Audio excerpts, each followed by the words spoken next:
सामने बैठता था किसके लिए? वह पाठ सुनने के लिए। वह पाठ ही, वह जिनवाणी का पाठ ही, जिनवाणी के ग्रंथों का पाठ ही उसके लिए उपदेश का काम कर लिया। क्योंकि ज्ञानियों ध्यान रखना, मुख से साधु के मुख से निकला हुआ प्रत्येक शब्द, प्रत्येक वाक्य आपके लिए कहीं न कहीं उपदेश है। और मात्र मुख से निकला हुआ नहीं, साधु का उठना, साधु का बैठना, साधु का चलना, साधु का आहार करना, साधु का प्रत्येक कार्य आपको उपदेश देता है। कानों के उपदेश तो कई जीवों ने सुन लिए। कानों के उपदेश सुनने वाले उस हिरण ने अगली पर्याय में मनुष्य बनकर, मुनिराज बनकर उसी पर्याय में मोक्ष भी प्राप्त कर लिया। धन्य है हिरण, धन्य है वह हिरण की श्रद्धा कि मात्र साधु का वह उपदेश सुन के अगली पर्याय में बाली मुनिराज बन के मोक्ष प्राप्त कर लिया। हम कितने वर्षों से धीरज भाई सुन रहे हैं, क्या बदलाव हुआ? क्या बदलाव हुआ? क्योंकि हमने कानों के भी उपदेश सुनना नहीं सीखा है। उसके पास भाषा समझने के योग्य नहीं थी, उसकी पर्याय तिर्यंच की थी, फिर भी वो कल्याण करके चला गया मनुष्य बनकर। आप मनुष्य बने हो मनुष्यों, आप मनुष्य बने हो मनुष्यों, आप जैन कुल में आए हो, आपके ठेकेदारी में वे साधु है। पर फिर भी हम साधु के उपदेशों को कानों से भी ग्रहण नहीं कर पा रहे। आचार्य पूज्यपाद स्वामी तो कहते हैं वका अवाक विपुषा निरूपयंती मोक्ष मार्गा। साधु का वह नग्न दिगंबर भेष ही तुम्हारे लिए उपदेश दे रहा है। मात्र पूजा और अर्घ्यों में हम करते हैं गुरुवर शाश्वत सुख दर्शक, यह नग्न स्वरूप तुम्हारा है। मात्र कहने से नहीं होगा, सुख का दर्शक, उपदेशक, ये निर्ग्रंथ मुनि का एक एक अंग, एक एक चर्या, एक एक कार्य हुआ करता है। कभी तो राव का जी आँखों के उपदेशों को भी तो ग्रहण करे, आँखों से उपदेशों को भी ग्रहण करे। हमें माँ थोड़ा सा कष्ट, थोड़ी सी परेशानी, थोड़ी सी आता था, थोड़ा सा दुख होता है तो 10 दिन पलंग पर पड़े पड़े कराते रहते हैं। उन साधुओं के बारे में समझो, सुनो और देखो। मैं पुनः कह दूं, मात्र कानों के नहीं, उनके आँखों के उपदेश भी आपके दुख रूपी अग्नि को शांत करने के लिए पर्याप्त है। थोड़ा सा कष्ट होता है तो अभिषेक भाई कितनी वेदना होती है ना। फिर उन धरती के देवता साधुओं के बारे में सोच लेना। वे वादिराज मुनिराज जिनके सर्वांग पे गलित कुष्ठ हुआ था, ऐसे हाथ करो तो कुष्ठ टपक रहा था, पर फिर भी कभी अपेक्षा नहीं की उन्होंने कि कोई वैद्य आ जाए, कोई डॉक्टर आ जाए और मुझे निरोग कर जाए। एक की अनेक ऐसे कितने साधुओं के दृष्टांत आगम में भरे पड़े हुए हैं। कभी उन आगम ग्रंथों को, उन कथाओं को पढ़े तो समझ में आए, और पढ़ने की आज आवश्यकता नहीं है। हर स्थान पर साधु आज सहजता से उपलब्ध हो रहे हैं, चाहे साक्षात हो ना हो।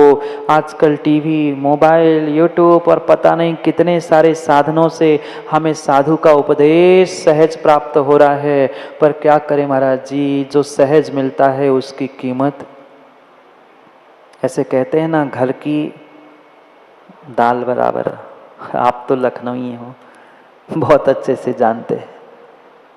क्या करें, कैसी विडंबना है। सैकड़ों हजारों किलोमीटर की यात्रा करते हुए तब कभी साधु के दर्शन होते थे। साधु के उपदेश सुनने के लिए वह आंखें, कान और सब शरीर खोलकर आदमी बैठता था, श्रावक पहुंचता था। पूछो अपने अपने बुजुर्गों से, पूछो अपने बुजुर्गों से, अगर बुजुर्गों ने कभी अपनी बात कही हो तो बैलगाड़ियों से साधु के लिए आहार देने के लिए पहुंचते थे, बैलगाड़ियों से साधु का उपदेश सुनने के लिए पहुंचा करते थे, बैलगाड़ियों से क्या पैदल भी साधुओं की वंदना करने के लिए पहुंचते थे। आज साधु नगर में आने के बावजूद भी कैसे अभागे कैसे अभागे कैसे अभागे जीव है जो साधु पर भी कीचड़ उछालने के लिए तैयार है। क्या करे क्या करे, क्योंकि आज तक सच्चा उपदेश साधु से उसने सीखा ही नहीं है। ध्यान रखना, इस ब्रह्मांड में, इस विश्व में सबसे सबसे सबसे वंदनीय अगर कोई है, सबसे पूजनीय अगर कोई है तो वह साधु है। साधु है, साधु है। वे विकास भाई कहे महाराज आप साधु हो इसलिए अपने साधुपन की प्रशंसा कर रहे हो। नहीं, अरिहंत महान नहीं है, सिद्ध महान नहीं है, आचार उपाध्याय महान नहीं है। अगर अगर अगर सबसे श्रेष्ठ महान कोई है तो साधु है, क्योंकि साधु बने बिना आचार उपाध्याय अरिहंत सिद्ध नहीं बना जाता, नहीं बना जाता। आप अरिहंत सिद्ध बनने की अगर भावना रखते हो तो पहले तुम्हें साधु बनना होगा। साधु बने बिना अरिहंत पद कहां से? पहले 7वां गुणस्थान, 6वां गुणस्थान और 6ठे 7वें के बाद फिर 13वां 14वां गुणस्थान प्राप्त करके अरिहंत पद मिलता है। अरिहंत भी एक प्रकार के साधु है। क्या तत्वाद सूत्र को नहीं पढ़ा? तत्वाद सूत्र में भी जो निर्ग्रंथ स्नातक आदि करते हुए निर्ग्रंथों के भेद, साधु के भेद कहे ना, स्नातक नाम का भी वह निर्ग्रंथ साधु का ही भेद है।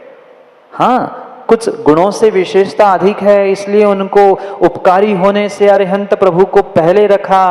8 कर्मों को जीतने से वे ही साधु सिद्ध बने, इसलिए नमोकार में दूसरे स्थान पर रखा। 36 मूल गुण है, 25 मूल गुण है, विशेषता है, इसलिए आचार उपाध्याय पद रखा। पर ध्यान रखना, ये पद है साधु। साधु साधु ही संसार में सबसे बड़ा वंदनीय स्थान है, क्योंकि साधु के 28 मूल गुण नहीं है, साधु के 28 मूल गुण नहीं है, साधु के मन वचन काय की शुद्धि नहीं है, तो अरिहंत सिद्ध आचार उपाध्याय ये चारों पद प्राप्त होने वाले नहीं है, किंचित भी होने वाले नहीं है। क्योंकि आचार्यों के 36 गुण हो, उपाध्याय के 25 मूल गुण हो, ये सभी 28 मूल गुण साधुओं के होते हैं, तभी फिर वे उत्तर गुणों के रूप में प्राप्त होकर उनके मूल गुण बनते हैं। जो 46 गुण भी अरिहंतों के कहे जाते हैं वो 13वें 14वें गुण स्थान में प्रकट होते हैं, पर वहां तक पहुंचने के लिए और वहां तक पहुंचने के लिए नहीं, वहां पहुंचने के बाद भी क्या वो अहिंसा महाव्रत छोड़ देंगे? नहीं। कुछ महाव्रत, कुछ समितियां, कुछ मूल गुणों का पालन वे सहज रूप से करते हैं, इसलिए 40 मूल गुणों में उसे ग्रहण नहीं किया। पर साधु के मूल गुण के अभाव में अरिहंत सिद्ध आचार उपाध्याय पद प्राप्त नहीं होते। आज का इंसान और पंचम काल का इंसान उस पत्थर के अरिहंत भगवान को और सिद्धालय में विराजमान सिद्धों को और विदेह में रहने वाले आचार उपाध्याय साधुओं को तो नमन करने के लिए दौड़ रहा है। वो जो धरती के देवता अरिहंत की प्रतिमूर्ति भावी सिद्ध जो साक्षात साधु तुम्हारे नगर में है, तुम्हारे सामने है, उनकी कितनी वंदना कर पा रहा है, कितना उसे वंदनीय मान पा रहा है। ये श्रावकों ध्यान रखना। आज आप साधु की वंदना नहीं कर पा रहे हो, विश्वास मानना आने वाली पर्याय में कभी आप साधु अरिहंत सिद्ध हो नहीं पाओगे। और सिद्ध नहीं बनोगे तो संसार के दुखों से छुटकारा होने वाला नहीं है। जानते हो पर मानते हो? अब बोलो ना हाँ। नहीं मानते, जानते तो सब है, पर समस्या हमारे साथ यही है कि हम मानते नहीं हैं। कभी इसकी कमी निकाल दी, कभी उसको निकाल दिया, कभी ये कभी वो, यही करते करते करते करते हमारा पूरा जीवन, हमारी पूरी पर्याय हमने बर्बाद करके रख दी। एकमात्र श्रेष्ठ पद है, एकमात्र श्रेष्ठ पद है। इसलिए नहीं है कि वे अरिहंत सिद्धों से, आचार उपाध्याय से बड़े हैं, पर जब भी शुरुआत होगी इन पदों की तो साधु से ही होती है। जैसे मंदिर में प्रवेश करने से पहले कभी अपने दहली को निश्चय किया, क्यों?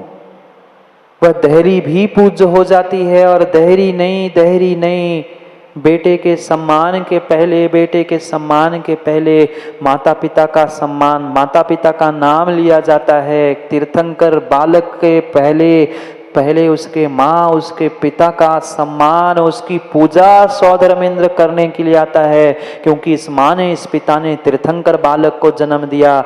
ऐसे ही आचार उपाध्याय, वह अरिहंत सिद्ध इन पदों को जन्म देने वाला कोई माता पिता स्थान तुल्य पूज्य है तो वह साधु पद है। मैं किसी एक साधु की बात नहीं कर रहा हूं। साधु पद जो विश्व वंदनीय होना चाहिए वो मात्र आपके आज के समाज के अंतरंग भीतर राग द्वेष के कारण वह जगत पूज्य नहीं हो पा जा रहा है। विश्वास मानो ब्रह्मांड का जगत पूज्य पद है वह साधु परमेष्ठी।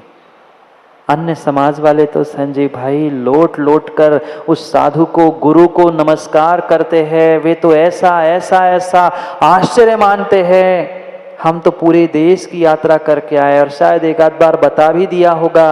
वे जिनको जैन धर्म क्या है पता नहीं है, जैन गुरु क्या होते पता नहीं है, पर चंद मिनटों में उन्होंने देख लिया साधु को विहार करते हुए, और वो रास्ते में ही साधु के चरणों में लौट गए। और आज के जैन साहब गाड़ी से उतरकर हाथ जोड़ने की भी श्रद्धा नहीं रखते, वहीं से हॉर्न बजा के कहते सैल्यूट महाराज, नमोस्तु महाराज। क्या स्थिति है, क्या स्थिति है। वह एक मिथ्यात कुल में जन्मने वाला, वह भद्र मिथ्या दृष्टि, अभी सम्यक दृष्टि बना नहीं है, उसका कुल भी सम्यक नहीं है, पर फिर भी मिथ्यात में जन्मा हुआ। वह भद्र मिथ्यात के कारण, कुछ पुण्य के कारण, उसकी भावों की विशुद्धि के कारण, सोच लो समझ लो, वो तो हाथ जोड़ रहा है, और धिक्कार है वे अभागों पर, धिक्कार है उन अभागों पर। तुम्हारे जैन कुल में जन्मने के बाद भी तुम्हें साधुओं की कीमत नहीं है, तुम्हें गुरुओं की कीमत नहीं है। सत्य घटना बताऊं, ठंड का समय था माताओं, जो सुबह सुबह नाली साफ करने वाले होते हैं, जानते आप लोगों ने देखा कभी? सुबह सुबह नाली साफ करने वाले होते हैं दो महिलाएं। वह एक चिरगांव में हमारी वाचना चल रही थी, यही चिरगांव झांसी के पास है। अच्छी कड़ाके की ठंड थी, दिसंबर का महीना था और सुबह सुबह शुद्धि के लिए हम दोनों मुनिराज बाहर गए थे। रोज झाड़ू लगाते हुए वो कहीं ना कहीं देखती होगी, रोड साफ करते हुए, नाली साफ करते हुए। एक दिन उससे रहा नहीं गया, वो दोनों बिल्कुल रोज रोड के उस तरफ इस तरफ कहीं थे, उस दिन बिल्कुल ऐसे पास में थे और हम वहां से जा रहे थे। वो एक महिला दूसरे महिला से कहती है कि देखो देखो देखो देखो, ये जैनियों के भगवान जा रहे हैं, एक चंद्र प्रभु एक पारसनाथ है। उनको कुछ नहीं पता कि पारसनाथ चंद्र प्रभु क्या होते हैं, जैनियों के भगवान, जैनियों के गुरु क्या पता है। वहां दो मंदिर है, एक चंद्र प्रभु एक पारसनाथ। चिरगांव में दो मंदिर है, वहां कभी पढ़ा होगा, बाहर लिखा हुआ है चंद्र प्रभु भगवान, ये पारसनाथ भगवान। उनको इतना ही पता है ये एक पारसनाथ है, एक चंद्र प्रभु है। उसको तो गुरु में भगवान दिख रहे हैं, उसको तो झाड़ू लेकर वो नाली साफ कर रही, रोड साफ कर रही है, पर उन दोनों महिलाओं को लगा कि देखो भगवान के जैसे जा रहे, ऐसी ठंड पड़ रही है, हम तो कपड़े ओढ़ कर भी सिसड़ रहे हैं, पर ये देखो कैसे कैसे धरती के देवता निर्ग्रंथ बनकर खुले बदन जा रहे हैं। यही तो पंचम काल के भगवान है, एक चंद्र प्रभु और एक पारसनाथ है। ना उसे चंद्र प्रभु पता न पारसनाथ पता, पर मात्र उसने हाथ जोड़ लिए, इतने भाव कर लिए, इतनी प्रशंसा कर ली, उसने तो कर्मों की निर्जरा तत्क्षण में कर ली। क्या सुने उसने उपदेश, क्या सुने उसने कानों ने उपदेश? उसके कानों से कोई उपदेश उसने नहीं सुने, पर उसने अपनी आंखों से उपदेश ग्रहण कर लिए। ये होते हैं सच्चे साधु, ये होते हैं सच्चे भगवान, ये होते हैं धरती के देवता। और हम कहाँ राग द्वेष में पड़े हैं, कहाँ राग द्वेष में पड़े हैं, कहाँ राग द्वेष में पड़े हैं। ज्ञानियों ध्यान रखो, ज्ञानियों ध्यान रखो। अगर अपना सम्मान चाहते हो, अपना सम्मान चाहते हो, तो दूसरे के साथ भी सम्मान से बर्ताव करने की अपेक्षा रखनी होगी। दूसरे के साथ भी सम्मान से बर्ताव करने की हमें गुंजाइश रखनी होगी, तभी तुम्हें कभी सम्मान मिलने की संभावना है, अन्यथा नहीं। और कैसी विडंबना जागे जी, हमने तो इस लखनऊ को नवाबों की नगरी सुना था, और नवाबों की नगरी में हमने संजीव भाई सुना था कि यहाँ तमीज बिकती है, मतलब मिलती है, आदब सिखाया जाता है। पर ऐसे तमीजगार हमें मिले, क्या बताए, स्वयं को तो है ही नहीं है, पर ज्ञानी दूसरों पर कह रहा है कि दूसरों ने हमारे साथ गलत बर्ताव किया। हम अपनी गलती स्वीकार जिंदगी में ना करेंगे, ना कर सकते हैं, और साधु पर उंगली उठाने के लिए हमें फिर शर्म भी नहीं लगती है। क्या करें? हमने सुना था देखने पर देखने के लिए तो अजब ही स्थिति मिली है। उल्टा चोर कोतवाल को डांटे, यह कहावत सुनी थी, अब यहाँ हाथ चतुरितार्थ होते हुए दिख रही है। क्या करें? उल्टा चोर कोतवाल को हम तो सुनते ही थे, पहले स्वयं ही बदतमीजी करो और फिर कहो महाराज ने ऐसा किया।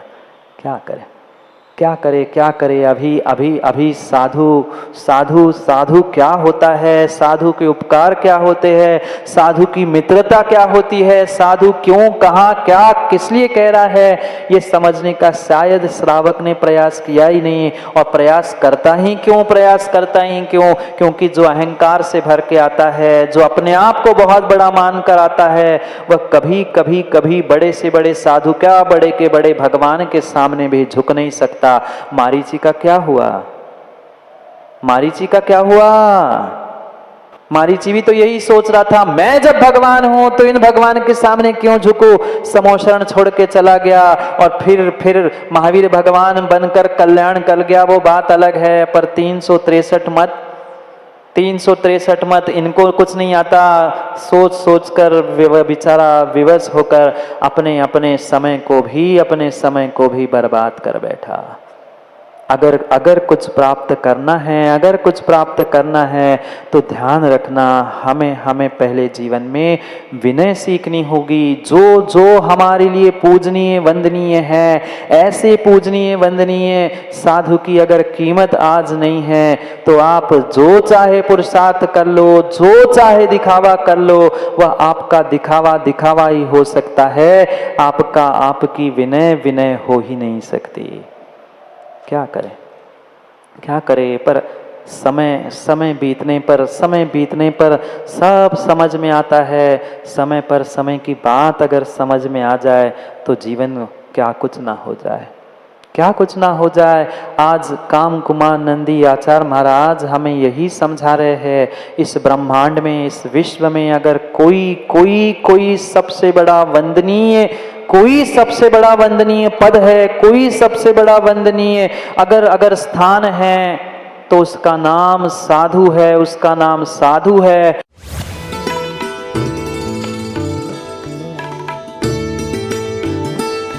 स्वभाव प्रच्छादकम पौद्गलिकम ज्ञानावरणादि कर्म बदनाति। अपने द्वारा किया हुआ जो कर्म है वह निरर्थक कभी भी नहीं